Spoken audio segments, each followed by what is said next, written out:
குர்ஆன் சொல்லுகிறது, வகதா ரப்புக அல்லா தஅபுது இல்லா இய்யாஹ். அல்லாஹுவை வணங்குவதனுடைய கடமையை அல்லாஹ் மனிதர்களுக்கு கொடுக்கிறான். அதற்கு பிறகு வபில் வாலிதைனி இஹ்சானா, பெற்றோர்களிடத்தில் நல்ல முறையில் நடந்து கொள்ள வேண்டும் என்ற கடமையை அல்லாஹ் கொடுக்கிறான். அவர்கள் ஒருவரோ இருவரோ வயதை அடைந்து விட்டால் ஃபலா தகுல் லஹுமா உஃபின், அவர்களை பார்த்து சீ என்று வெறுக்கத்திற்குரிய வார்த்தை கூட பேசாதீர்கள். வலா தன்ஹர்ஹுமா, அவர்களை வெறுக்காதீர்கள், விரட்டாதீர்கள். வகுல் லஹுமா கௌலன் கரீமா, அவர்களிடத்திலே கண்ணியமோடு பேசுங்கள்.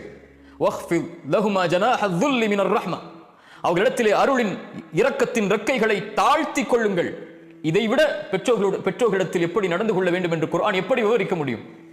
அல்லாஹ்விடத்திலே கரமேந்தி பிரார்த்தனை செய்யுங்கள். வகுர் ரப்பி ரஹ்முஹுமா கமா ரப்பயானி ஸகீரா, யா அல்லாஹ், எங்களை சிறு பிள்ளைகளாக இருந்தபோது எங்களை எப்படி இரக்கத்தோடு, அன்போடு, பாசத்தோடு, பரிவோடு எங்களை பார்த்துக் கொண்டார்களோ அந்த இரக்கத்தை இந்த நிலையில் அவர்களுக்கு நீ கொடுப்பாயாக என்று அல்லாஹ்விடத்திலே பிரார்த்தனை செய்யுங்கள்.